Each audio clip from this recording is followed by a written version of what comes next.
Hello, District 5960. My name is Joe Stallman, and together with Charles Cogan, I'm a co-leader of the district's Polio Plus committee. It's October, and October 24th is World Polio Day, and we are doing a whole bunch of cool stuff this month to raise awareness and funds. And today, I am joined by Dick Houston of the Faribault Club. Dick took an immunization trip to Pakistan, and I want to hear all about it. Mr. Houston, thank you for joining us, and how are you doing today? I'm doing just great, thank you. Wonderful. Can you tell us about your polio immunization trip? When did you go? How long did you go? I can. I met Aziz Menon at the International Conference in Hanover last summer, and he is the chair of Pakistan Polio Plus. And so we had a little discussion, and then I arranged to go last November. It was an amazing trip. The people in Pakistan were exceedingly welcoming. They were really glad that an American had come there, because that was very unusual. And so I stayed with the family. I went to several Rotary meetings. I was treated like a rock star. And I learned so much and appreciated the Pakistani people more than I could ever believe. Gosh, yeah, I can't even imagine. How did that feel to participate in something like that? It felt really good.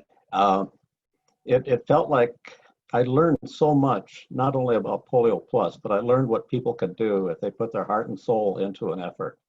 I've never seen people dive into an effort any greater than the Pakistani people have. Yeah. They're trying to do just absolutely everything they can to stamp out this disease.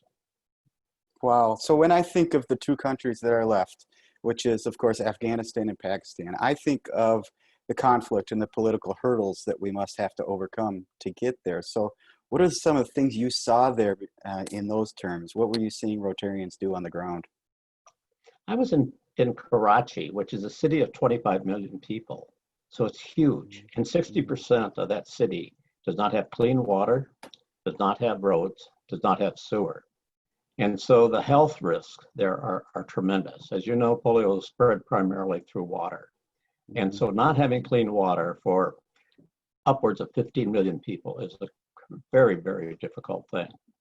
I watched the people in Pakistan vaccinate kids on buses, trains, on the street, in little shops, and into the hospital. They would go on a train or on a bus.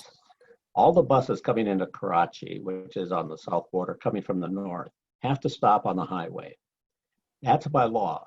The government works very well with the Rotarians there.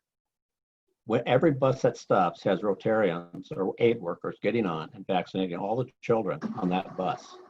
And they vaccinate upwards of 3,000 kids a day just coming in on the buses. Their efforts are amazing.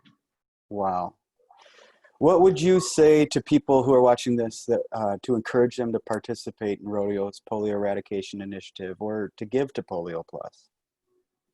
I would say that for the last 30 plus years, Rotarians have, across the world, have done a tremendous job of working to end this disease. And there are two countries left. And I can't believe anybody has ever worked harder than the people in Pakistan to get rid of this disease. And we need to help them.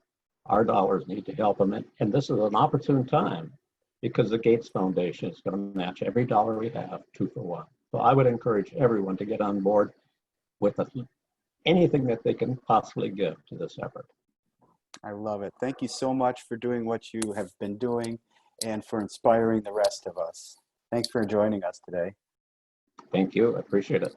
Remember, everyone, it's time to strike out polio this month. So if you give $100 in October, we will match it with another $100.